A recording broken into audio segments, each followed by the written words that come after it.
सहनावतु सहनौ भुनक्तु सह वीर्यङ्करवावहै तेजस्विनावधीतमस्तु मा विद्विषावहै। ॐ शान्ति शान्ति शान्तिः। शङ्करं शङ्कराचार्यं केशवं बादरायणं सूत्रभाष्यकृतौ वन्दे भगवन्तौ पुनः पुनः। ईश्वरो गुरुरात्मेति मूर्तिभेदविभागिने व्योमवद्व्याप्तदेहाय दक्षिणामूर्तये नमः। ॐ पार्थाय प्रतिबोधितां भगवता नारायणेन स्वयं व्यासेन ग्रथितां पुराणमुनिना मध्ये महाभारतम् अद्वैतामृतवर्षिणीं भगवतीम् अष्टादशाध्यायिनीम् अम्ब त्वामनुसन्दधामि भगवद्गीते भवद्वेषिणि। यं ब्रह्मा वरुणेन्द्ररुद्रमरुतः स्तुन्वन्ति दिव्यैस्तवैः वेदैः साङ्गपदक्रमोपनिषदैः गायन्ति यं सामगाः। ध्यानावस्थिततद्गतेन मनसा पश्यन्ति यं योगिनः यस्यान्तं न विदुः सुरासुरगणा देवाय तस्मै नमः। यस्यान्तं न विदुः सुरासुरगणा देवाय तस्मै नमः।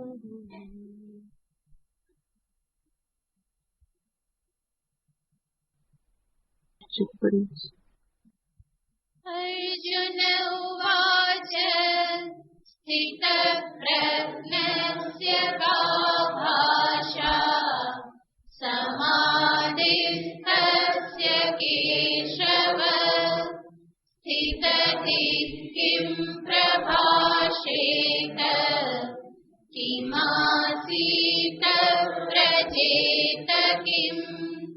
श्रीभगवानुवाच प्रजहाति यदा कामान् सर्वान् पार्थमनोगतान् आत्मन्येवात्मना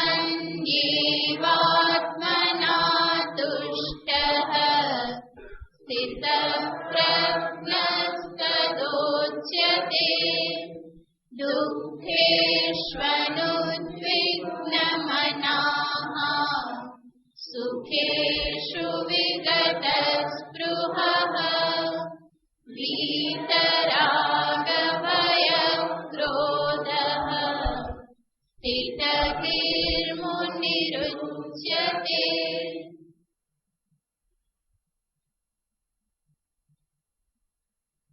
ભગવાન શ્રી કૃષ્ણચંદ્ર આ શ્લોકોમાં આપણને દર્શાવી રહ્યા છે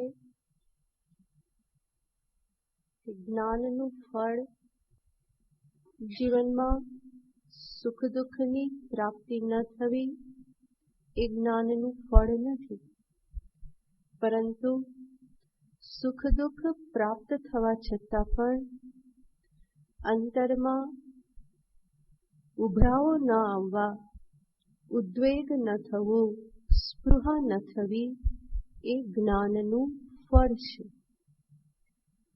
તો સામાન્ય મનુષ્ય જે છે એ સુખ દુઃખની આ જે કંઈ પણ લહેરો આવે એની સાથે વહી જાય છે. જ્યારે મહાપુરુષ જે છે એ આ સર્વ સુખ દુઃખમાં એક અડગ ચટ્ટાનની જેમ હંમેશા સ્થિર રહેશે. એને કંઈ પણ હટાવી શકતું નથી, એને કંઈ પણ ડગાવી શકતું નથી. એની પ્રજ્ઞા હંમેશા એકદમ જ સ્થિર રહેશે. એટલા માટે જ તો એને સ્થિતપ્રજ્ઞ એવા શબ્દથી કહેવામાં આવેલ છે.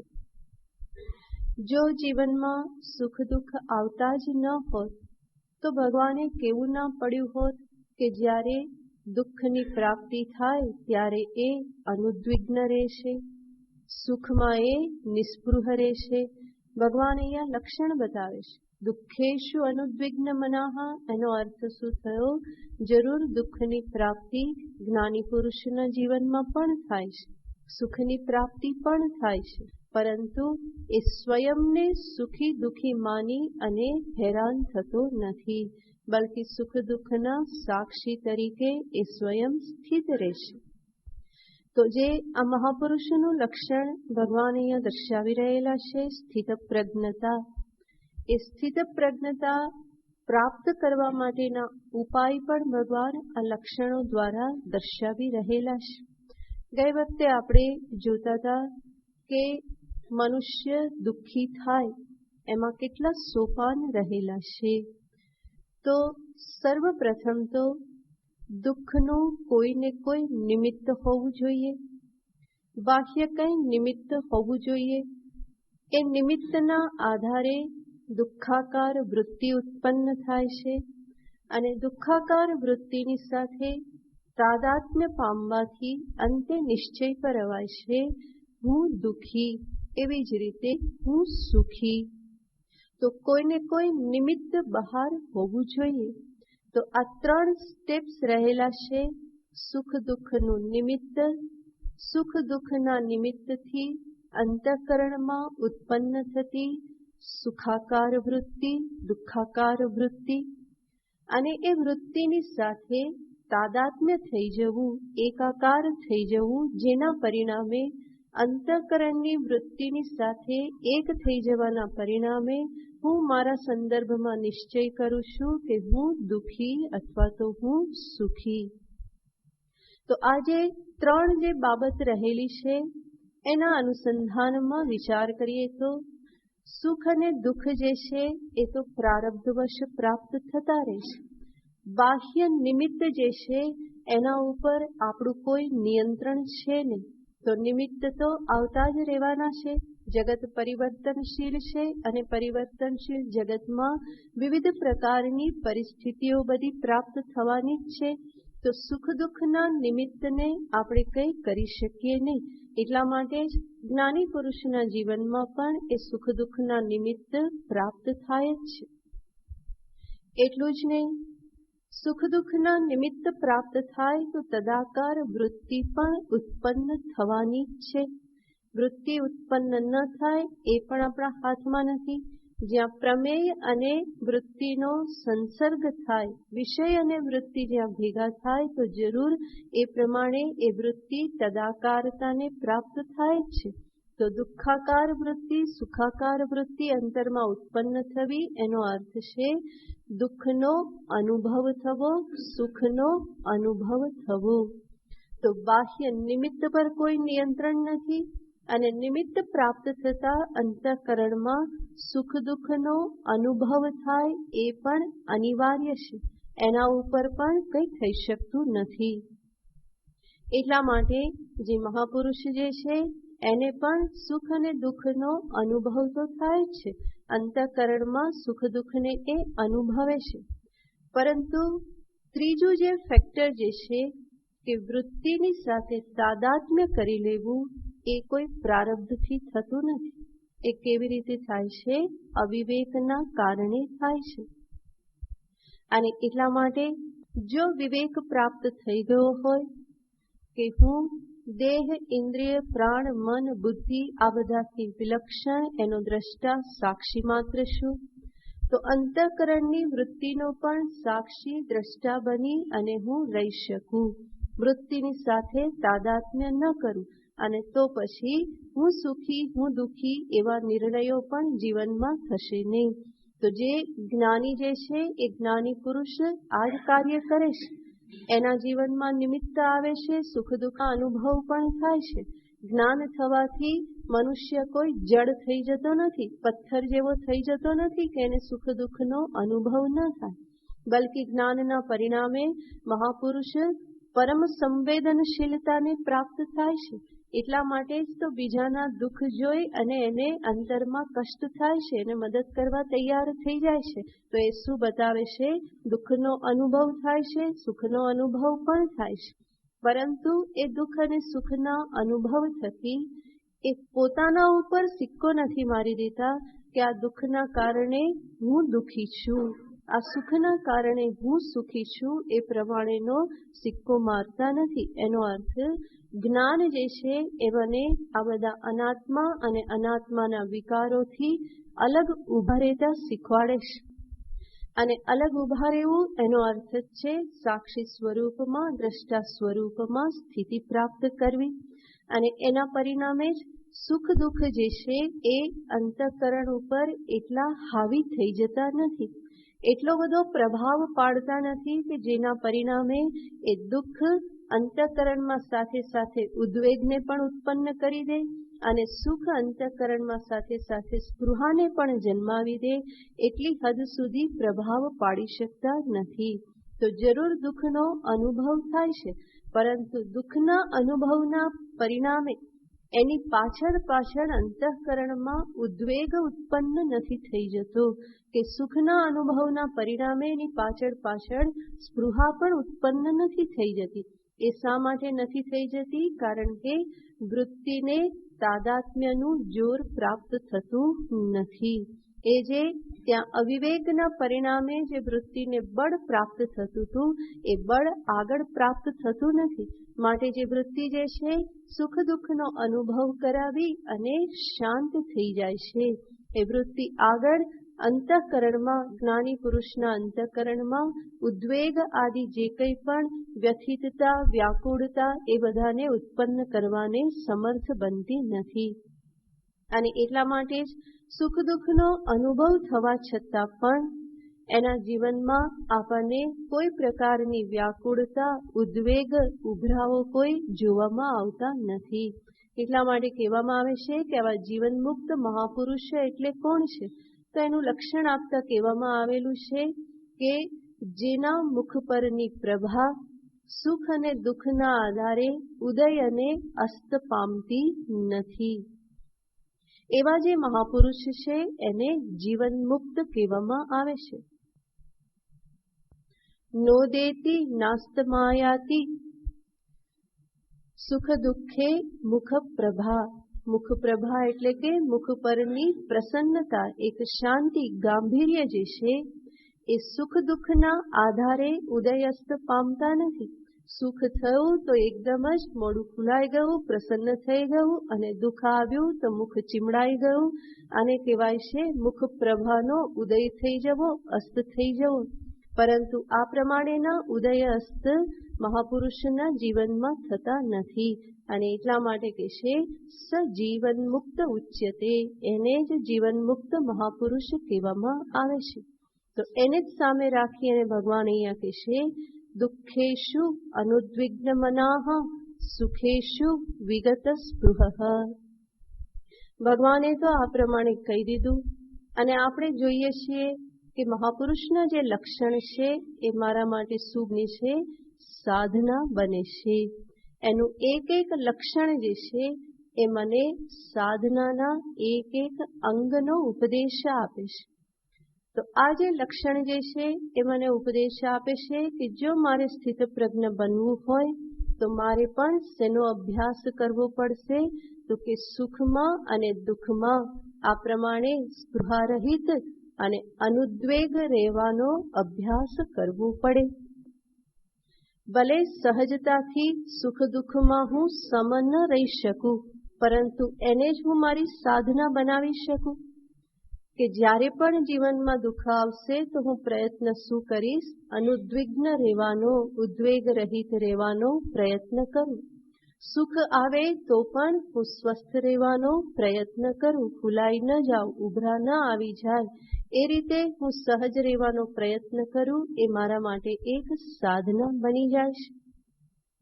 હવે આ જે સાધના જે છે એ સાધના કોઈ આસન લગાવીને બેસવાની, નાક પકડીને બેસવાની કે ઉપર નીચે થવાની કોઈ સાધના નથી. વેદાંત સિદ્ધાંતમાં સાધના જે છે, મોટા ભાગની સાધનાનું સ્વરૂપ વિચાર છે. અને વિચારથી જ મારે મારી બુદ્ધિને કન્વિન્સ કરી અને એક પછી એક સોપાન આગળ વધવાનું રહેશે. કારણ કે જીવનમાં જે કંઈ પણ સમસ્યાઓ અનુભવાય છે એની પાછળનું કારણ છે યોગ્ય વિચારનો અભાવ, યોગ્ય સમજદારીનો અભાવ.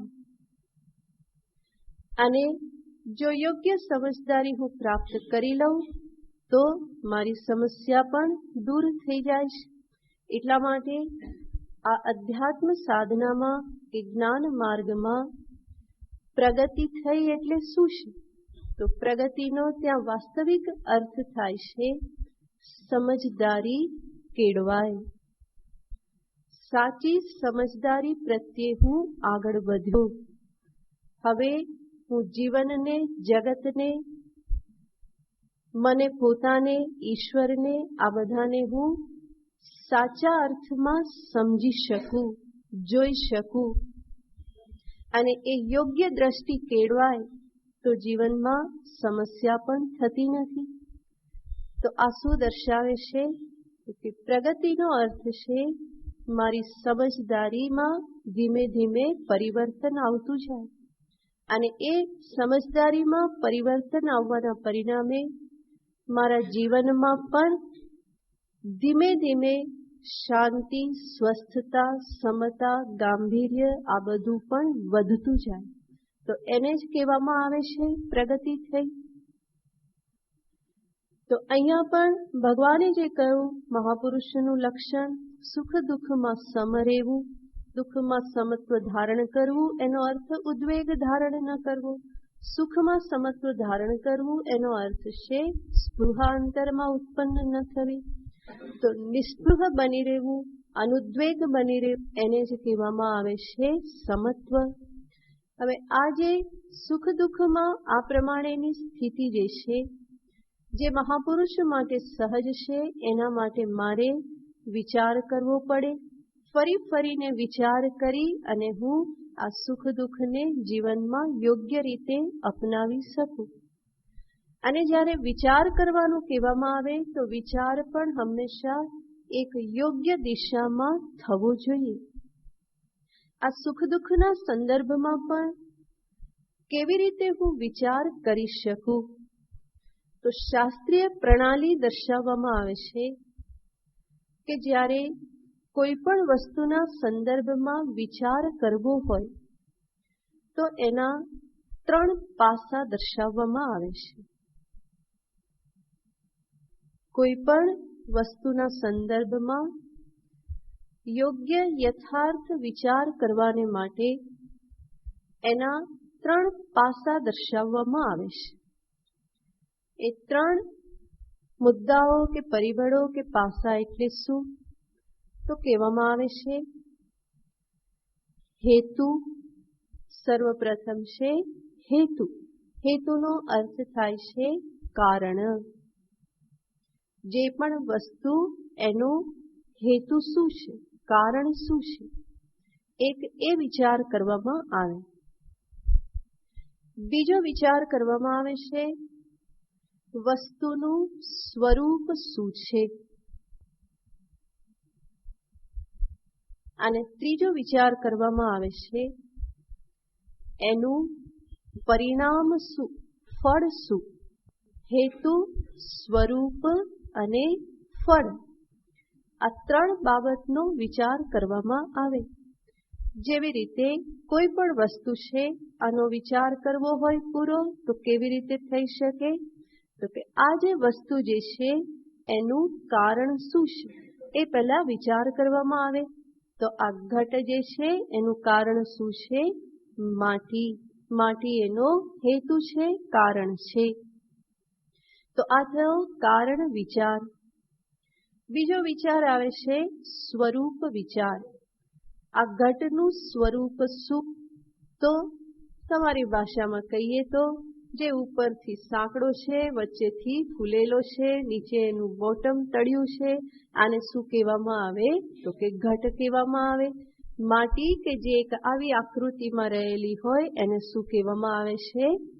ઘટ કહેવામાં આવે છે. અને એને સંસ્કૃતમાં કહેવામાં આવે પૃથુબુદ્ધનોદર આકૃતિમાન ઘટઃ. ઘટ એટલે શું? જેની આકૃતિ કેવી હોય? તો કે પૃથુ એટલે મોટી, અને બુદ્ધનો ઉદર જેનું પેટ કેવું હોય? મોટું હોય. બરાબર? તો એને કહેવાય છે સ્વરૂપ વિચાર. હવે આ જે ઘટ જે છે એનું ફળ શું? આ ઘટનું નિર્માણ થયું તો એનાથી કંઈ તો કામ સિદ્ધ થવું જોઈએ ને. એનું પરિણામ, એનું ફળ શું? તો કહેવામાં આવે કે ઘડાનો ઉપયોગ શું થાય? પાણી ભરવામાં અને તમને વેદાંત સમજાવવામાં. બરાબર ને? તો પાણી તો આમાં ક્યારેય ભરતા નથી. આનો શું ઉપયોગ કરીએ છીએ? તમને સમજાવવામાં. શું સમજાવવામાં? વેદાંત સિદ્ધાંત સમજાવવામાં એનો ઉપયોગ છે. પાણી ભરવામાં પણ ઉપયોગ છે. તો આ બધું એનું પરિણામ છે, એનો ઉપયોગ કહેવાય. તો હેતુ, સ્વરૂપ અને એનું ફળ અથવા કાર્ય અથવા પરિણામ જે કહો તે. તો આને કહેવાય વસ્તુના સંદર્ભમાં કરેલો પૂર્ણ વિચાર. આ આપણને શાસ્ત્ર શીખવાડે છે. નહીં તો પહેલા તમને પૂછ્યું હોત કે આ શું છે, તો શું કહેશો? ઘટ છે. બહુ તો શું કહેશો? માટી છે. બરાબર? આનાથી વિચાર આગળ નહીં ચાલે. પણ શાસ્ત્ર આપણને દર્શાવે છે, શાસ્ત્ર અને આચાર્યો, આપણા પૂર્વાચાર્યો દર્શાવે છે કે વસ્તુના બરાબર પૂર્ણ વિચાર કર્યો ક્યારે કહેવાય? જ્યારે તમે એના કારણને જાણો, એના સ્વરૂપને જાણો અને એના પ્રયોજનને જાણો, ત્યારે એ વસ્તુનો પૂર્ણ વિચાર થયો કહેવાય. હવે આ જ વિચાર આપણે ક્યાં કરવાનો છે? શું વિષય ચાલે છે? સુખ અને દુઃખ. તો સુખ અને દુઃખના સંદર્ભમાં આ વિચાર કરવાનો છે. સૌથી પહેલો વિચાર શું કરવાનો છે? એનો હેતુ.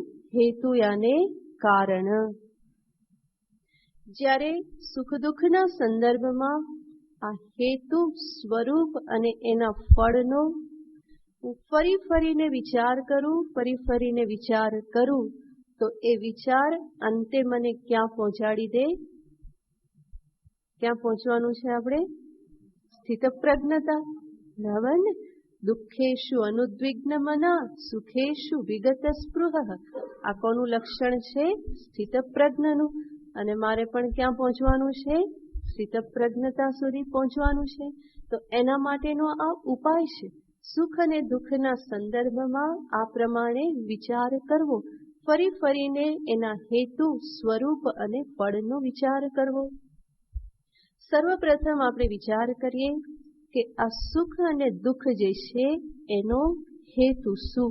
એનું કારણ શું? તો આ સુખ અને દુઃખ એ શબ્દનો વિચાર કરીશું તો આપણને ખબર પડી જશે કે એનું કારણ શું છે. જ્યારે આપણે કહીએ છીએ સુખ, એમાં કેટલા અક્ષર છે? જોરથી બોલો ને જરા. 2. કયા? સુ અને ખ.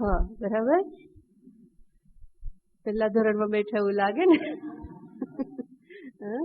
તો સુખ, એમાં આ 2 અક્ષર છે, સુ અને ખ.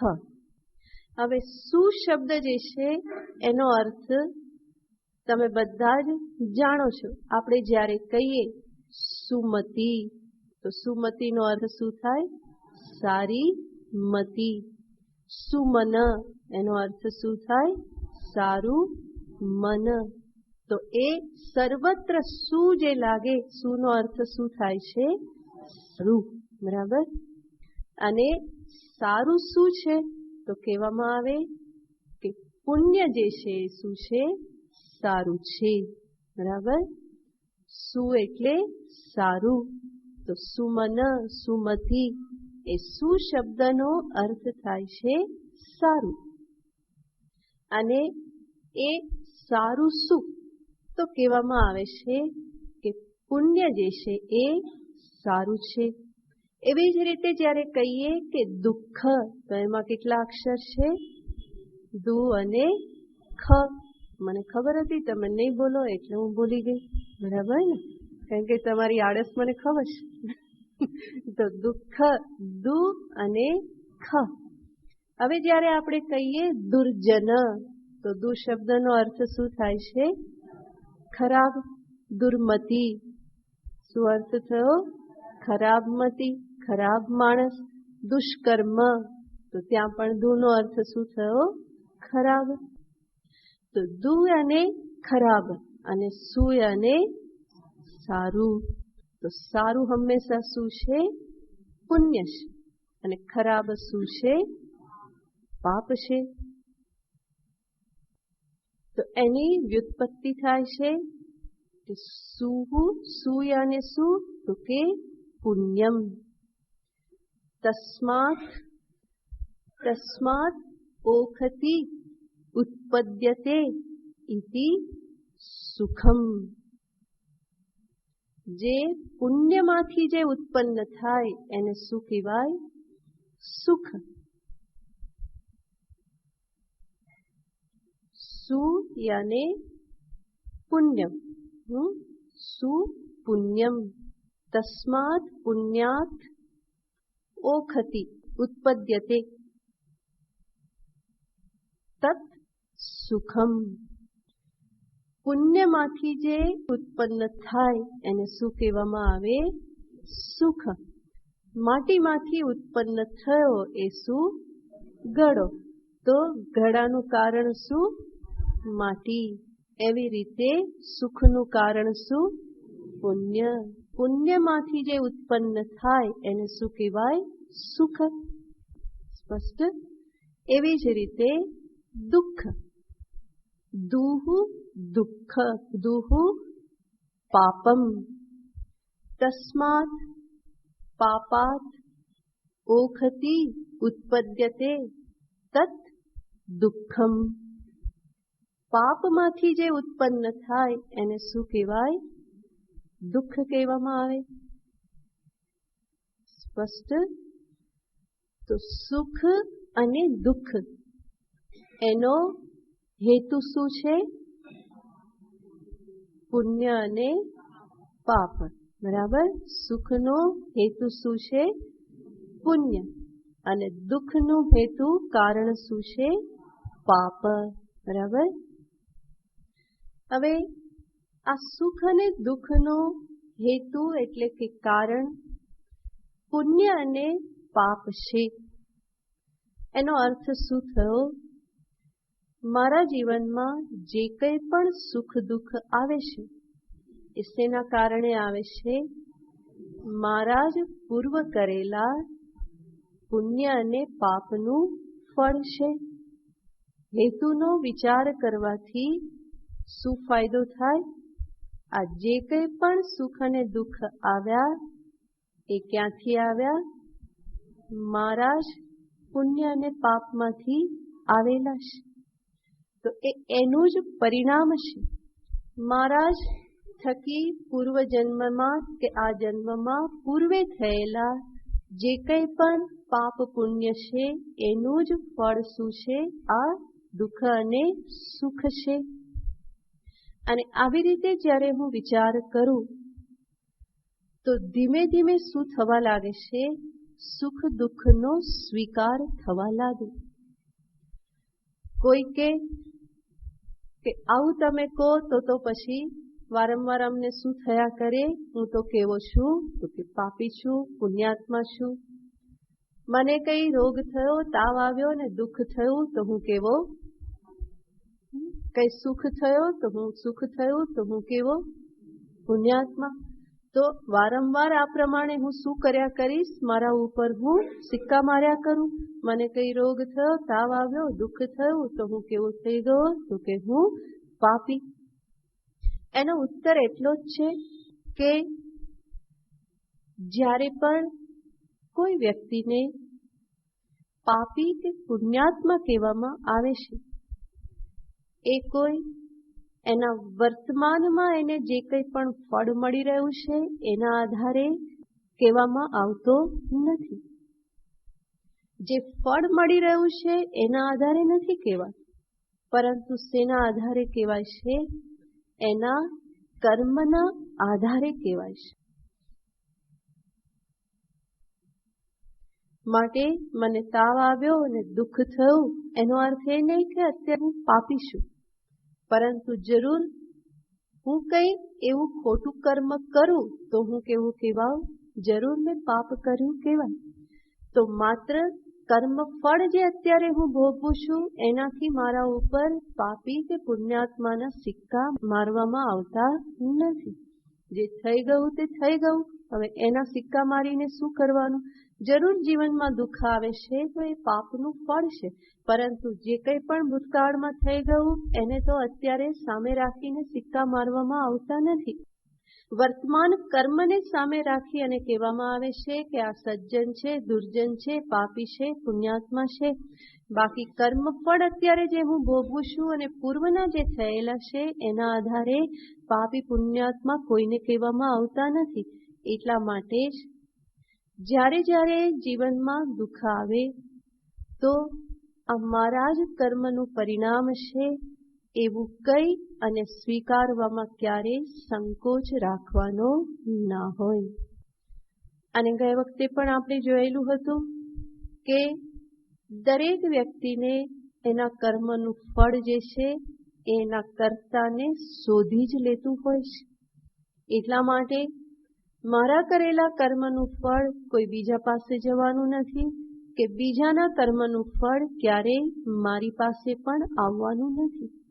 માટે હું સમજી શકું, સુખસ્ય દુઃખસ્ય ન કોપી દાતા પરો દદાતી કુબુદ્ધિ રેશા. સુખ દુઃખનો દાતા બીજો કોઈ નથી, પરંતુ સુખ અને દુઃખ એનું કારણ શું છે, તો કે મારા જ પૂર્વના કરેલા જે કંઈ પણ પાપ અને પુણ્ય કર્મ છે એ જ એનું કારણ છે. માટે એ જે સુખ અને દુઃખ પ્રાપ્ત થાય છે એના માટે બીજા કોઈ કારણ બનતા નથી. કોણ કારણ છે, તો કે મારા જ કર્મ કારણ છે, અને એટલા માટે હું પોતે જ કારણ છું. તો જીવનમાં જે પ્રમાણે દુઃખ આવ્યું તો મારે સહજ રીતે સ્વીકાર કરી લેવો જોઈએ કે આ મારા કર્મનું પરિણામ છે. જરૂર એટલું યાદ રાખવું જોઈએ કે એ દુઃખનો જો પ્રતિકાર થતો હોય તો જરૂર કરવાનો હોય. નહીં કે લમણે હાથ દઈને બેસી જાઓ કે આ તો હવે મારું જ છે ને, તાવ આવ્યો એટલે શું, તો કે મારા જ કોઈ પાપનું પરિણામ છે, આમાં શું કરવાનું, એવું નહીં. ડોક્ટર ઘણું બધું કરી શકે, એટલે ડોક્ટર પાસે જવું પડે. પ્રતિકાર થતો હોય તો પ્રતિકાર જરૂર કરવાનો જ હોય. પ્રતિકાર કર્યા પછી પણ જો એને ટાળી ન શકાય તો પછી મારે શું સમજવાનું હોય કે આ પ્રબલ પ્રારબ્ધ છે. તો જરૂર પ્રારબ્ધ છે. કર્મ કે જે ફળ આપવાનું જેને પ્રારંભ કરી દીધું એને શું કહેવામાં આવે છે, પ્રારબ્ધ કહેવામાં આવે છે. આરબ્ધમ ફળ આપવાનું જેને આરબ્ધ એટલે કે આરંભ કરી દીધું. અને કેવો આરંભ કરી દીધો, પ્રકર્ષ આરંભ. પ્રકર્ષ બહુ સારી રીતે આરબ્ધ થઈ ગયું, એવી રીતે ફળ આપવાનું શરૂ કરી દીધું છે કે હવે કોઈ એને અટકાવી શકે એમ નથી. ધનુષ્યમાંથી બાણ છૂટી ગયું છે, હવે એ લક્ષ્ય વેધ કર્યા વગર અટકવાનું નથી. તો એવા કર્મને જ પ્રારબ્ધ કહેવામાં આવે છે. અને પ્રારબ્ધ પણ બે પ્રકારના કહેવાય છે, એક મંદ પ્રારબ્ધ, બીજું તીવ્ર પ્રારબ્ધ. જેમ એને જ આપણે જોઈએ તો જેમ તાવ આવવું એ કેવો પ્રારબ્ધ છે, તો કે મંદ પ્રારબ્ધ છે, દવા લેવાથી સારું થઈ જાય છે. પણ બીજો કોઈ અસાધ્ય રોગ શરીરમાં થયો કે જેનો કોઈ ઉપાય નથી, તો એ કેવું પ્રારબ્ધ કહેવામાં આવે, તો કે તીવ્ર પ્રારબ્ધ, પ્રબલ પ્રારબ્ધ કહેવામાં આવે. તો મારે જરૂર પ્રતિકાર કરવો જોઈએ, પ્રયત્ન કરવો જોઈએ પણ પ્રયત્ન કર્યા પછી પણ જો એ છૂટે નહીં તો પછી શું સ્વીકારવું જોઈએ? આ મારા જ પોતાના કર્મનું ફળ છે. તો એ સ્વીકાર કરવામાં જરા પણ સંકોચ રાખવો જોઈએ નહીં. તો પ્રતિકાર જરૂર કરો. દુઃખ આવે ત્યારે કષ્ટ થાય તો હુંકારા કરો, એની પણ ના નહીં. બરાબર ને? એની ના પાડવામાં આવતી નથી. સિસકારા બોલાવો થઈ થયું તો જે કરો કઈ વાંધો નહીં, એમાં કઈ ના પણ નથી. એવું કરવાથી દુઃખમાં રાહત મળતી હોય તો જરૂર કરો. બરાબર? એની સામે કોઈ ના નથી. પરંતુ ના ક્યાં પાડવામાં આવે છે? તો કે એ પછી ચાલુ જ રે, બડાપો ચાલુ જ રે, ચાલુ જ રે, ચાલુ જ રે, તો એ યોગ્ય કહેવાય નહીં. હુંકારા સિસકારા ન થાય એ ઉત્તમ સ્થિતિ છે, પરંતુ ત્યાં સુધી પહોંચાયું ન હોય તો એ કરવાથી જો રાહત મળતી હોય તો કરો, પરંતુ પછી એ કર્યા જ કરો એવું પણ નહીં થવું જોઈએ. તો હાય હાય કરતા રહેવું, બઢાપો કાઢતા રહેવું અને એ ચાલ્યા જ કરે, દિવસો સુધી ચાલ્યા કરે, પછી જે સામે આવે એની સામે એ કથની શરૂ કરી દેવાની. આ બધો જે એને શું કહેવાય? ઉદ્વેગ કહેવામાં આવે. તો એવો ઉદ્વેગ પછી અંતરમાં ધારણ નહીં થાય. હું એક વખત સમજી લઉં, સ્વીકારી લઉં કે આ તો મારા જ કર્મનું પરિણામ છે, તો એવો સ્વીકાર કરવામાં જરા પણ પાછી પાની કરવી જોઈએ નહીં. કારણ કે સુખ અને દુઃખનું કારણ આ પાપ અને પુણ્યરૂપ કર્મ જ છે. પ્રતિકાર થાય તો કરો, ન થાય તો જે છે એને સ્વીકારવામાં જીવનું કલ્યાણ છે. એને યોગ્ય રીતે અપનાવી લેવામાં, કારણ કે એ સ્વીકાર તો કરવાનો જ છે, ભોગવવાનું તો છે જ, પરંતુ એ સ્વીકાર કરીને હસતા હસતા ભોગવવું કે રડતા રડતા ભોગવવું એ કોના હાથમાં છે? મારા પોતાના હાથમાં છે. હું જો વિવેક કરું તો ઉદ્વેગ ધારણ ન થાય, વિવેક ન કરું તો ઉદ્વેગ ધારણ થતો રહેશે અને એનાથી ફરી પાછી બીજી જે બધી મુશ્કેલીઓ થશે, બીજી સમસ્યાઓ વધશે, એ તો ફરી પાછી વધારામાં. તો આ રીતે જ્યારે પણ જીવનમાં સુખ દુઃખ પ્રાપ્ત થાય તો પહેલા હું શું વિચાર કરું? આને ટાળી શકાય એમ છે કે નહીં? દુઃખને. બરાબર? સુખમાં તો આપણને કઈ બહુ તકલીફ થતી નથી, એટલા માટે વિચાર કોનો કરીએ છીએ વધારે? તો કે દુઃખનો કરીએ છીએ, કારણ કે ફરિયાદ હંમેશા એના માટે જ છે. તો જ્યારે જીવનમાં દુઃખ પ્રાપ્ત થાય ત્યારે શું વિચાર કરવાનો?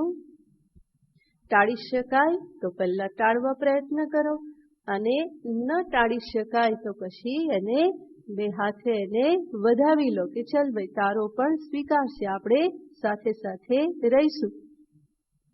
તો આ રીતે હેતુનો વિચાર કરવાથી ધીમે ધીમે એનો સ્વીકાર થતો જાય છે. સાથે સાથે સુખના સંદર્ભમાં પણ મારે સમજવું જોઈએ કે આ સુખ પણ શેનું પરિણામ છે? પૂર્વ કરેલા પુણ્યનું પરિણામ છે. અને પુણ્ય ક્યારેક ને ક્યારેક ખતમ થવાનું જ છે, માટે સુખ પણ ખતમ થવાનું જ છે, એનો પણ સ્વીકાર કરવો રહ્યો. તો સુખ આવે એમાં કોઈ ફરિયાદ હોતી નથી, એ જાય એમાં શું થઈ જાય છે? ફરિયાદ થાય છે. પરંતુ ત્યાંય સમજવું રહ્યું કે જવાનું તો ખરું, કારણ કે એ પણ કર્મનું જ ફળ છે. તો દુઃખ આવે ત્યારે ફરિયાદ થાય અને જાય ત્યારે હાશકારો થાય. સુખ જ્યારે આવે ત્યારે હાશ થવાય અને જાય ત્યારે ફરિયાદ થવા લાગે. પરંતુ એ બંનેનો સ્વભાવ કેવો છે? આવવું જવું એ સ્વભાવ છે, કારણ કે બંને કર્મનું પરિણામ છે અને કર્મ હંમેશા અનિત્ય છે, મર્યાદિત છે, માટે એનું ફળ પણ હંમેશા કેવું રહેવાનું? મર્યાદિત જ રહેવાનું છે. માટે દુઃખ જીવનમાં આવી શકે છે, જીવનમાં આવેલું સુખ ફરી પાછું સમાપ્ત પણ થઈ શકે છે, કારણ કે અંતે તો એ શું છે? કર્મનું જ પરિણામ છે. એટલું જ નહીં, આ સત્યને જો હું બરાબર સમજી લઉં તો બીજું મારા જીવનમાં પરિવર્તન શું આવે? તો કે આ સત્યને સમજવાથી હવે પછી આગળ હું શું કરવા માટે પ્રવૃત્ત થઈશ? પુણ્ય કર્મમાં, સત્કર્મમાં હું લાગી જઉં, કારણ કે એનું જ ફળ શું છે? સુખ છે. અને સુખ તો મને જોઈએ છે, તો સુખ જોઈતું હોય તો શું કરવું પડે? પુણ્ય કર્મ કરવા પડે. પુણ્ય સફલમિચ્છન્તિ પુણ્યમ નેચ્છન્તિ માનવાહ દુઃખમ નેચ્છન્તિ પ્રયત્નતઃ દુઃખમેવ કુર્વન્તિ. પુણ્યનું ફળ જોઈએ છે મનુષ્યને, પરંતુ પુણ્ય કર્મ કરતો નથી. પુણ્યનું ફળ શું છે? સુખ છે. તો પુણ્યમાંથી તો સુખ આવે છે. તો પુણ્યમાંથી જે સુખ પ્રાપ્ત થાય છે, સુખ જોઈએ છે, પરંતુ પુણ્ય કરવામાં પ્રવૃત્ત થતો નથી. પાપનું ફળ જે છે દુઃખ, એને જોઈતું નથી અને પ્રયત્નપૂર્વક શું કર્યા કરે છે? પાપ જ કર્યા કરે છે. તો આવી જે વૃત્તિ જે છે એ વૃત્તિ બદલાઈ જવી જોઈએ. જ્યારે હું આ સત્યને સમજું ત્યારે તો હવે પ્રયત્નપૂર્વક હું શું કરવા લાગુ? તો કે સત્કર્મ, પુણ્ય કર્મમાં હું લાગી જઉં. આ જ સુખ અને દુઃખના હેતુનો વિચાર કરવાનું ફળ છે કે સુખ દુઃખનો જીવનમાં ધીમે ધીમે સ્વીકાર થતો જાય કે આ તો મારું જ માગેલું છે, બીજા કોઈનું આપેલું નથી. ત્યાર પછી બીજો વિચાર આવે છે હેતુ, સ્વરૂપ અને ફળ. જેમાં સ્વરૂપને આપણે હમણાં એક બાજુ રાખીએ. પહેલા કોનો વિચાર કરીએ? ફળનો વિચાર. તો સુખ અને દુઃખ જે છે, સુખ દુઃખનો હેતુ શું આપણે કહ્યું? પુણ્ય અને પાપ. હવે પછી એના ફળનો વિચાર કરીએ. હેતુ વિચાર, ફલ વિચાર, સ્વરૂપ વિચાર. ફલ વિચાર એટલે શું? તો કે સુખ અને દુઃખનું ફળ શું? સુખ અને દુઃખ જે છે એના ફળનો વિચાર. આમ તો એવું કહેવામાં આવે છે કે સુખ શેના માટે છે? સુખના માટે જ છે. ઇતરેચ્છા અનધીન ઈચ્છા વિષયત્વમ સુખત્વમ. સુખ કોને કહેવાય? તો હંમેશા સુખને દર્શાવતા કહેવામાં આવે છે કે એવી ઈચ્છાનો વિષય સુખ કે જેના પછી એનાથી બીજી કોઈ ઈચ્છા પૂરી કરવાની નથી. જેમ દ્રષ્ટાંતથી જોઈએ તો મનુષ્ય ધનની ઈચ્છા કરે છે. ધનની ઈચ્છા કરે છે, પરંતુ શા માટે? તો કે ધનથી એને ઘર ખરીદવું છે. બરાબર? તો ધનની ઈચ્છા ધન માટે નથી. કોના માટે છે? ઘરની ઈચ્છા છે. માટે શેની ઈચ્છા કરે છે? ધનની ઈચ્છા કરે છે. અચ્છા, ઘરનું ઘર લેવાની ઈચ્છા કરે છે. શા માટે? જેથી કરીને સુખેથી રહેવાય. બરાબર? સુખ રહેવાય. વારંવાર ભાડાનું ઘર બદલવું ના પડે. અચ્છા, તો સુખથી રહેવાની શા માટે ઈચ્છા છે? એનો કોઈ જવાબ હોય નહીં. તો સુખ તો જોઈએ જ છે. સુખ માટે જ તો બધું થાય છે. સુખની ઈચ્છા ફરી બીજી કોઈ ઈચ્છા માટે નથી. ધનની ઈચ્છા ઘરને માટે છે, ઘરની ઈચ્છા સુખને માટે છે, સુખની ઈચ્છા બીજા કોઈ માટે નથી. તો એને કહેવામાં આવે છે સુખ.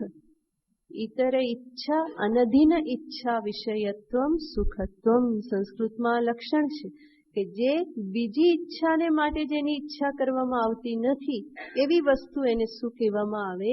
તો કે સુખ કહેવામાં આવે છે. એવી જ રીતે દુઃખનું પણ છે. ઇતરેચ્છા અનધીન દ્વેષ વિષયત્વમ ઇતિ દુઃખમ. ઇતર દ્વેષ અનધીન દ્વેષ વિષયત્વમ દુઃખમ. તો દુઃખ જે છે એ કોઈને ગમતું નથી. દુઃખ કોઈને ગમતું નથી, એટલા માટે દુઃખ આપનાર જે છે એ પણ ગમતા નથી. કોઈને પણ પોતાના શરીરમાં રોગ થાય એ ગમે? નહીં ને? કેમ નહીં ગમે?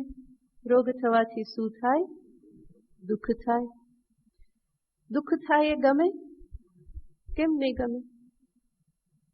દુઃખ થવાથી શું થાય? કઈ ના થાય. બરાબર? રોગ થવાથી દુઃખ થાય. એટલા માટે શું નથી ગમતું? રોગ ના ગમે. આપણી કોઈ પ્રિય વ્યક્તિનો વિયોગ થાય એ નથી ગમતું. શા માટે? વિયોગ થાય તો શું થાય છે? દુઃખ થાય છે. પણ દુઃખ થાય તો પછી શું થાય? નહીં. તો દુઃખ એમ જ નથી ગમતું. તો રોગ નથી ગમતો કારણ કે દુઃખ આપે છે. દુઃખ કેમ નથી ગમતું? નથી ગમતું એ બીજું કંઈ આપે છે એટલા માટે નહીં. તો ઇતર દ્વેષ અનધીન દ્વેષ વિષયત્વમ દુઃખમ એ પ્રમાણે કહેવામાં આવે છે. આ દ્રષ્ટિએ જોઈએ તો સુખ કે દુઃખનું આમ તો કોઈ બીજું ફળ નથી. સુખ અને દુઃખ સ્વયં શું છે? ફળ સ્વરૂપ છે. આ પ્રમાણે હોવા છતાં પણ જ્યારે સૂક્ષ્મ વિચાર કરવામાં આવે તો આપણને ખ્યાલ આવે કે સુખનું ફળ શું છે? તો વિચાર કરીને કહેવામાં આવે છે કે એનું ફળ છે પુણ્યનો નાશ. બરાબર? જીવનમાં જેટલું સુખ મળ્યું શેના પરિણામે મળે છે? પુણ્યના પરિણામે. જેટલું સુખ ભોગ્યું એટલું શું ખર્ચાશે? પુણ્યનો ખર્ચ થાય છે. માટે સુખનું ફળ શું છે? પુણ્યનો નાશ. અને એવી રીતે દુઃખનું ફળ શું છે? પાપનો નાશ. તો આ બેમાં સારું કયું?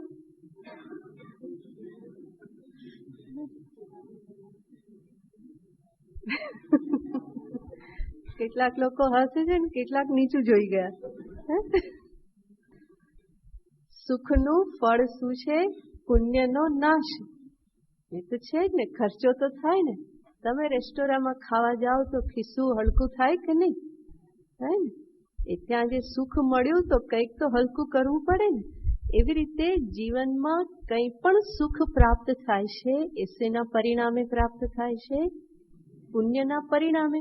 માટે જેટલું સુખ ભોગ્યું એટલું પુણ્ય ઓછું થાય છે. અને જીવનમાં જેટલું દુઃખ ભોગ્યું એટલું પાપ ઓછું થાય છે. તમારે શું ઓછું કરવું છે? પાપ ઓછું કરવું છે ને. તો પછી કોને બોલાવવું પડે? સાંભળી જશે દુઃખ તો આવી જશે. હા, તરત તૈયાર રહેવું પડે. તો પુણ્યનો નાશ અને પાપનો નાશ. આ શું છે? તો કે સુખ અને દુઃખનું ફળ છે. ઘણી વખત લોકો ફરિયાદ કરતા હોય કે આ ભગવાન જે છે ને બહુ નિષ્ઠુર છે. કેમ? તો કે આમ તો એને કહેવામાં આવે છે કે કોણ? તો કે દયાનો સાગર, દીન બંધુ, કરુણા સાગર, કૃપા નિધિ. અહીંયા જ બેઠા છે. તો આ પ્રમાણે એને કહેવામાં આવે છે. પરંતુ કેટલું બધું દુઃખ છે જગતમાં, જરાય ઓછું કરતા નથી. ક્યાંક ક્યાંક સાંભળવામાં આવે છે કે દ્રૌપદી પાસે આવ્યા હતા, મીરા પાસે આવ્યા હતા. અને આજકાલ તો કેટલી બહેનો બોલાવે એના કરતા દુઃખી તો પણ ક્યાં આવે છે?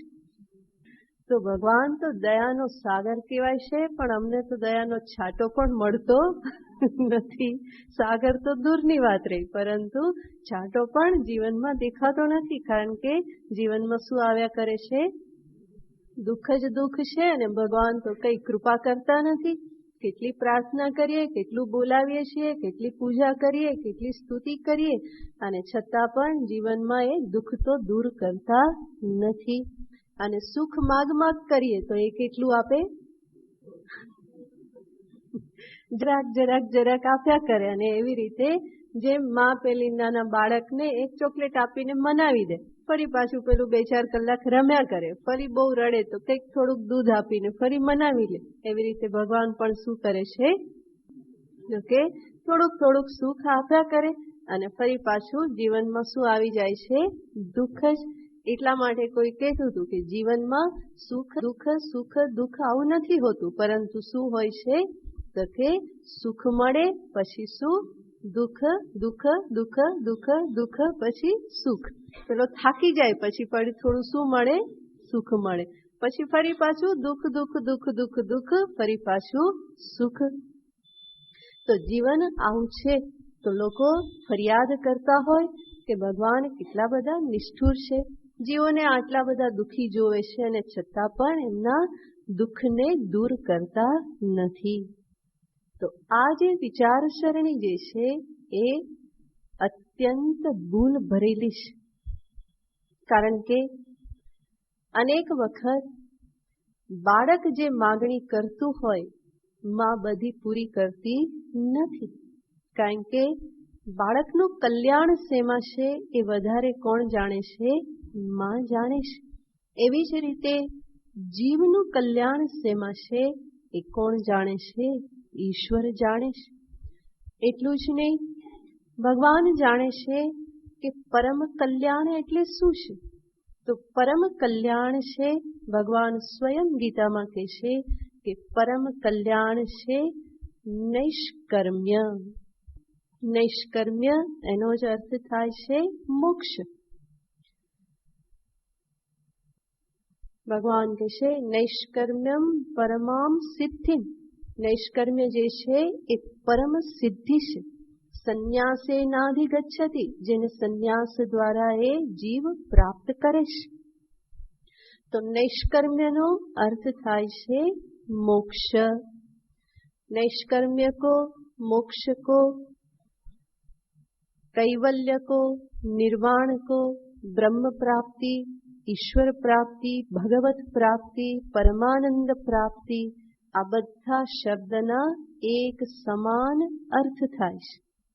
જરૂર એના વ્યુત્પત્તિ અર્થ જુદા જુદા છે, પરંતુ તાત્વિક અર્થ બધાના શું થાય છે? એક સમાન. જેમ કે નૈષ્કર્મ્યનો અર્થ થાય છે સર્વ પ્રકારે કર્મોથી, કર્મો બધા જ છૂટી જવા, કર્મોથી મુક્ત થઈ જવું. અને કર્મથી જ સંસાર છે. કર્મ જ નહીં રહ્યા તો પછી સંસાર પણ નહીં, માટે એ જ શું છે? સંસારથી મુક્તિ.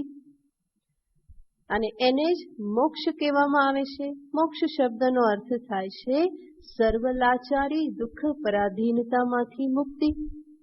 એ લાચારી, પરાધીનતા, દુઃખ એ જ તો સંસાર છે. તો ફરી અર્થ શું થયો? સંસારથી મુક્તિ. કૈવલ્ય, કેવલસ્ય ભાવ કૈવલ્યમ. એક જ કેવલનો અર્થ શું થાય? એક. અને પારમાર્થિક સત્ય શું છે? એક પરમ બ્રહ્મ જ, કેવલ બ્રહ્મ જ પરમ સત્ય છે. તો એની પ્રાપ્તિ, એમાં સ્થિતિ, એ જ શું છે? મોક્ષ છે. એને જ નિર્વાણ કહેવામાં આવે છે. નિર્વાણ યાને વા ગતિગંધન યોહો, સંસ્કૃતમાં કહેવાય છે કે ગતિ કરવી એ અર્થમાં વા ધાતુ વપરાય છે.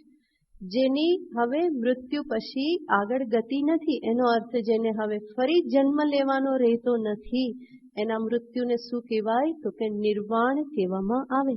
અને એને જ કહેવાય છે મોક્ષ, કે જ્યાં ફરી જન્મ રહેતો નથી. તો આ નિર્વાણ, મોક્ષ, મુક્તિ, કૈવલ્ય, નૈષ્કર્મ્ય, આ બધા જ શબ્દના અર્થ એક સમાન અર્થ થાય છે. તો જીવનું પરમ કલ્યાણ આ સંસારથી મુક્ત થવામાં, મોક્ષમાં, જેને નૈષ્કર્મ્ય શબ્દથી કહેવામાં આવે છે. અને આ જે પરમ કલ્યાણ જીવનું મોક્ષમાં છે, નૈષ્કર્મ્યમાં છે, એવું કોણ જાણે છે? ભગવાન જાણે છે. અને એટલા માટે જ જીવનમાં આ સુખ દુઃખને મોકલી અને ભગવાન શું કરે છે? જીવના કર્મનો નાશ કરે છે. સુખ દુઃખથી શું થાય છે? પુણ્યનાશ, પાપનાશ. અને જીવના ખાતામાં વધારે શું હોય છે? પુણ્ય કરતા પાપ વધારે હોય છે. માટે જીવનમાં વધારે શું મોકલવું પડે? દુઃખ મોકલવા પડે. તો વધારે પાર્સલ શેના આવશે? દુઃખના જ આવશે, કારણ કે ખાતામાં એ છે. તો એ મોકલી અને ભગવાન શું કરે છે? તો કે પાપ કર્મનો નાશ કરે છે. અને એવી જ રીતે પુણ્ય કર્મનો પણ નાશ કરે છે.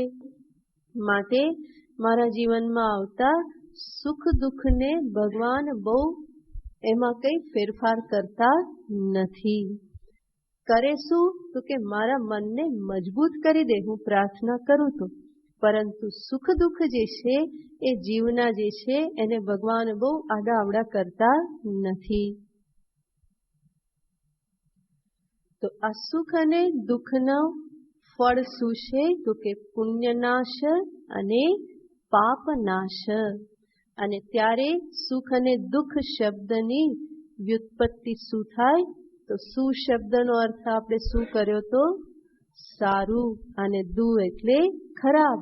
સુ યાને પુણ્ય અને દુહુ યાને પાપ.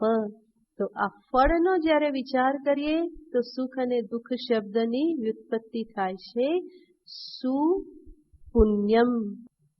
ખનતિ ઇતિ ખહ. જે પુણ્યને ઉખાડીને ફેંકી દે, નષ્ટ કરી દે, એને શું કહેવાય? સુખમ. દુહુ પાપમ. ખનતિ ઇતિ ખહ. પાપને ઉખાડીને જે ફેંકી દે એને શું કહેવાય? બોલો બોલો. દુઃખ. બરાબર. આ સંસ્કૃત ભાષાની બ્યુટી છે. આગળ શું કહ્યું હતું? જેમાંથી સુખ અને દુઃખ ઉત્પન્ન થાય છે એને શું કહેવાય? તો કે પુણ્ય અને પાપ. અને અહીંયા શું કહેશે? તો કે જે પુણ્ય અને પાપને ઉખાડીને ફેંકી દે. તો પુણ્યને ઉખાડીને ફેંકે શું કહેવાય? તો કે સુખ. અને દુઃખ પાપમ ખનતિ ઇતિ ખહ. ખ એટલે ખેડવું, ખોદી નાખવું. જે પાપ કર્મને બધા ખોદી કાઢીને જે ફેંકી દે એને શું કહેવાય? માટે દુઃખને વાલ કરવાનો ને. હે, કેટલી બધી વાર લાગી. તો એ દુઃખ શું કરે છે? મારા પાપનો નાશ કરે છે. માટે જ્યારે જ્યારે જીવનમાં દુઃખ આવે તો શું સમજવાનું? શું ઓછું થયું? એટલા પાપ ઓછા થયા. જરૂર ટાળી શકાય તો ટાળો. પાપને બહુ બચાવવાની જરૂર નથી. તો દુઃખ જે છે એને ટાળી શકાય તો ટાળો. પરંતુ જ્યારે દુઃખ ટાળી ન શકાય તો મનને કેવી રીતે સમજાવવાનું? મારા એટલા પાપ ઓછા થાય છે. બરાબર ને? કંઈ પણ દુઃખ આવ્યું, કોઈએ અપમાન કર્યું, અંતરમાં દુઃખ થયું, તો જેણે અપમાન કર્યું એને શું કહેવાનું? Thank you. મોઢે મોઢે કેવું નહીં, પણ મનમાં કહી દેવું. બરાબર. અપમાન કર્યું તો મનમાં ધીમેથી શું સમજી લેવાનું? એનો આભાર માનવાનો કે ભાઈ મને દુઃખ થયું, સારું થયું. તે શું કર્યું?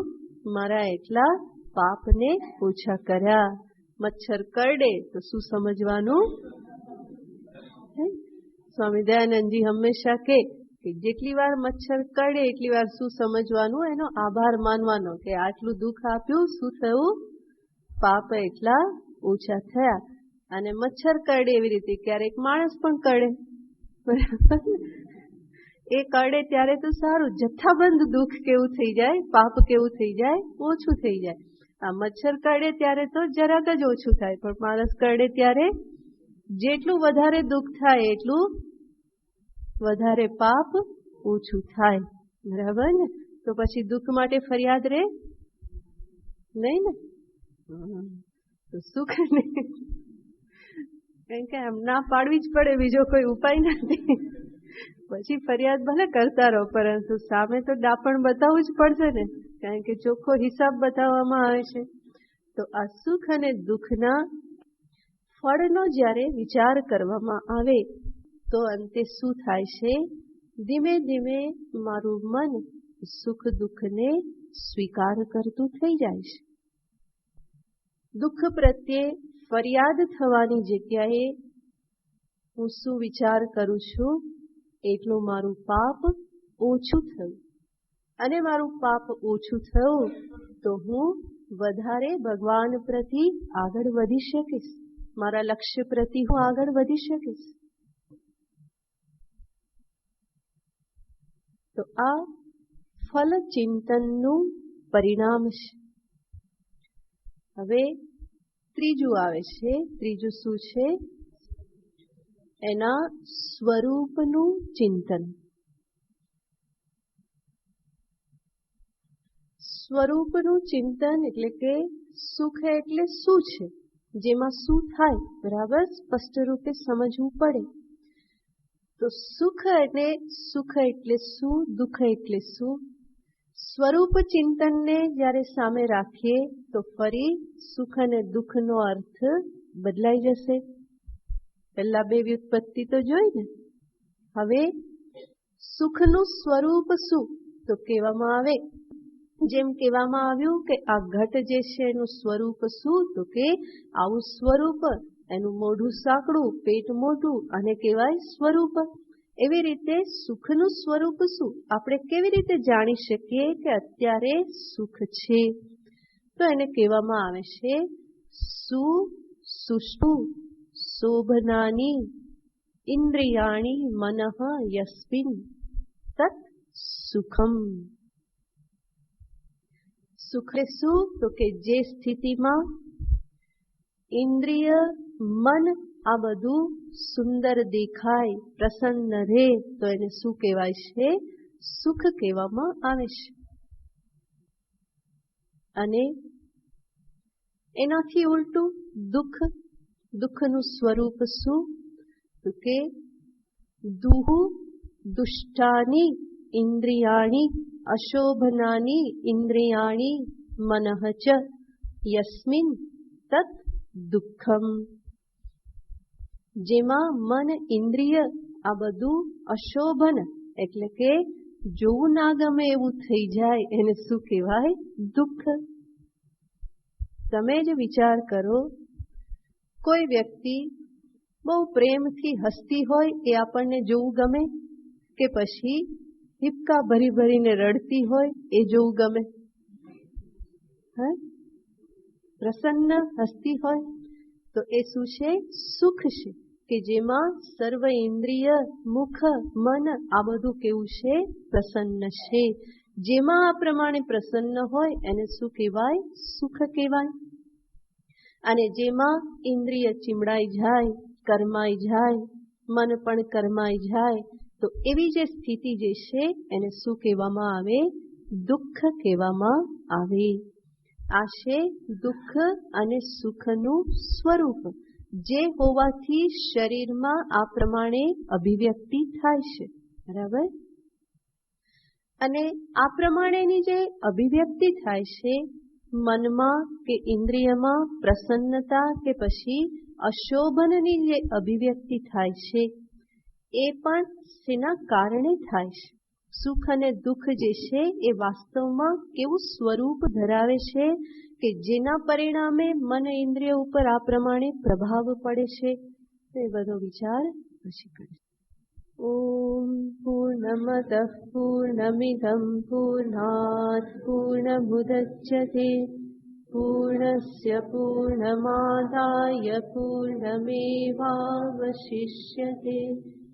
ઓમ શાંતિ શાંતિ શાંતિ.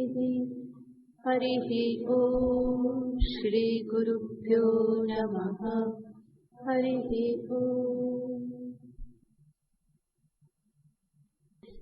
पाना नंबर 164.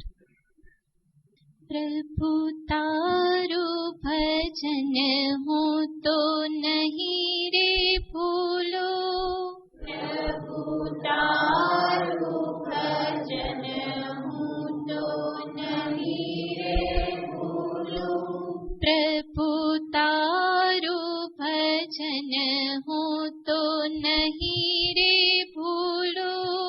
प्रभु तारो भजन हो तो नहीं रे भूलो. रोज तारी प्रीति ना हिंडोळे झूलो. रोज तारी प्रीति ना हिंडोळे झूलो. प्रभु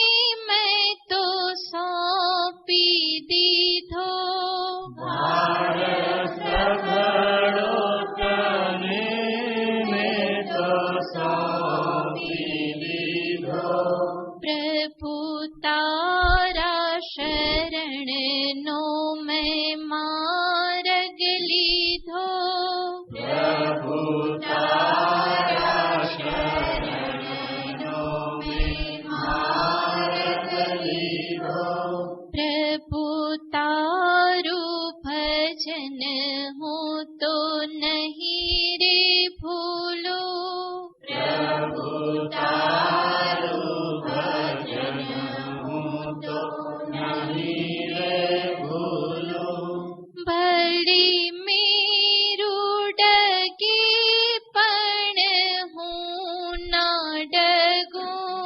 भले मेरू डगे पण हूँ ना डगूं। साचु भक्ति नु धन मैं तो वहोरी लीधो। साचु भक्ति नु धन में तो वहोरी लीधो।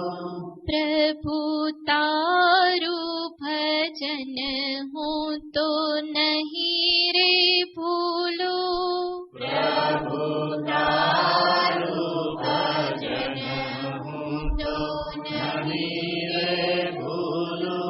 श्याम तारा विना कोई नी परवाह नहीं। श्याम तारा बिना कोई नी परवाह नहीं। आधि व्याधि उपाधि फगावी दीधी।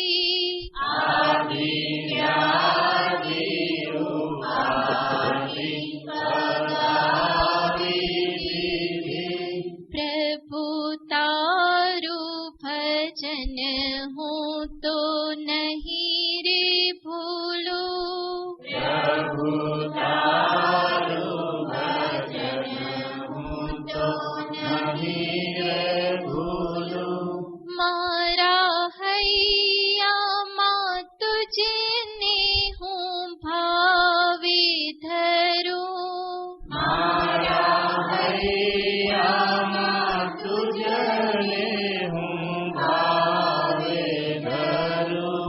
भक्त अलकारी थईने हूँ पर तो रहूं।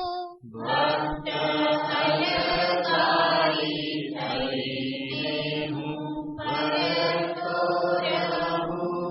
भक्त अलकारी थईने हूँ पर तो रहूं। भक्त अलकारी थईने हूँ पर तो रहूं। रोज तारी प्रीति ना हिंडोळे झूलो। रोज तारी प्रीति हिंडोळे झूलो। प्रभु तारू भजन हूँ तो नहीं रे भूलो। प्रभु तारू भजन हूँ तो नहीं रे भूलो। सर्वे मानव रूपे रे हूँ तो रमतो देखो राम। सर्वे मानव रूपे रे हूँ तो रमतो देखो राम। सर्वे मानव रूपे रे हूँ तो रमतो देखो राम। सर्वे मानव रूपे रे हूँ तो रमतो देखो राम। हूँ तो रमतो देखो राम। रमतो देखो सुंदर श्याम। हूँ तो रमतो देखो राम। रमतो देखो सुंदर श्याम। हूँ तो रमतो देखो राम। रमतो देखो सुंदर श्याम। हूँ तो रमतो देखो राम। रमतो देखो सुंदर श्याम। बोलो राम राम राम सीता राम राम राम। बोलो राम राम राम सीता राम राम राम। बोलो राम राम राम सीता राम राम राम।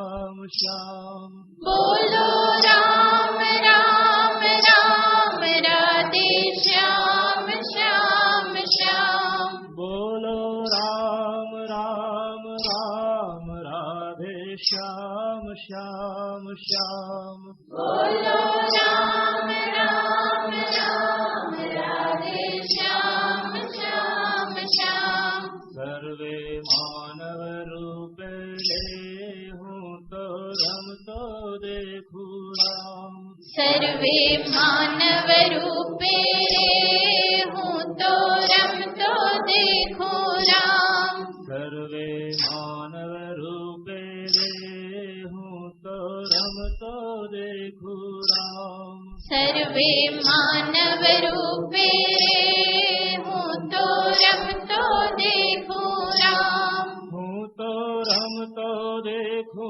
राम रम तो देखो सुंदर श्याम हूँ तो रम तो देखो राम रम तो देखो सुंदर श्याम हूँ तो रम तो देखो राम रम तो देखो सुंदर श्याम हूँ तो रम तो देखो राम रम तो देखो सुंदर श्याम बोलो राम राम राम सीता राम राम राम बोलो राम राम राम सीता राम राम राम बोलो राम राम राम राधे श्याम श्याम श्याम बोलो राम राम राम राधे श्याम श्याम श्याम सर्वे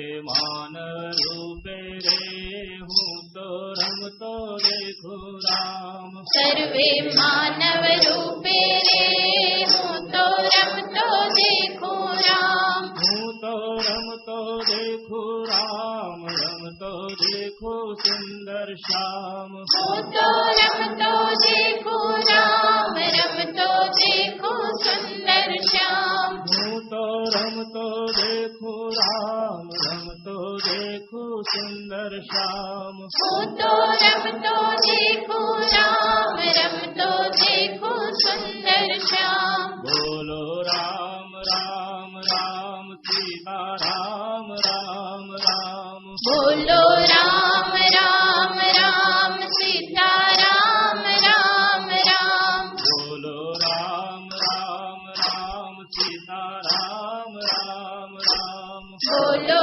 राम राम राम सीता राम राम राम बोलो राम राम राम सीता राम राधे श्याम बोलो राम राम राम सीता राम राधे श्याम बोलो राम राम राम सीता राम राधे श्याम बोलो राम राम राम सीता राम राधे श्याम सर्वे मानव रूपे हूँ तो रम तो देखो राम सर्वे मानव रूपे हूँ तो रम तो देखो राम सर्वे मानव रूपे हूँ तो रम तो देखो राम सर्वे मानव रूपे हूँ तो रम तो देखो राम हूँ तो रम तो देखो राम रम तो देखो सुंदर श्याम हूँ तो रम तो देखो राम रम तो देखो सुंदर श्याम हूँ तो रम तो देखो राम रम तो देखो सुंदर श्याम हूँ तो रम तो देखो राम रम तो देखो सुंदर श्याम बोलो राम राम राम सीता राम राम राम बोलो राम राम राम सीता राम राम राम बोलो राम राम राम सीता राम राम राम बोलो राम राम राम सीता राम राम राम बोलो राम राम राम राधे श्याम श्याम श्याम बोलो राम राम राम राधे श्याम श्याम श्याम बोलो राम राम राम राधे श्याम श्याम श्याम बोलो राम राम राम राधे श्याम श्याम श्याम बोलो राम राम राम सीता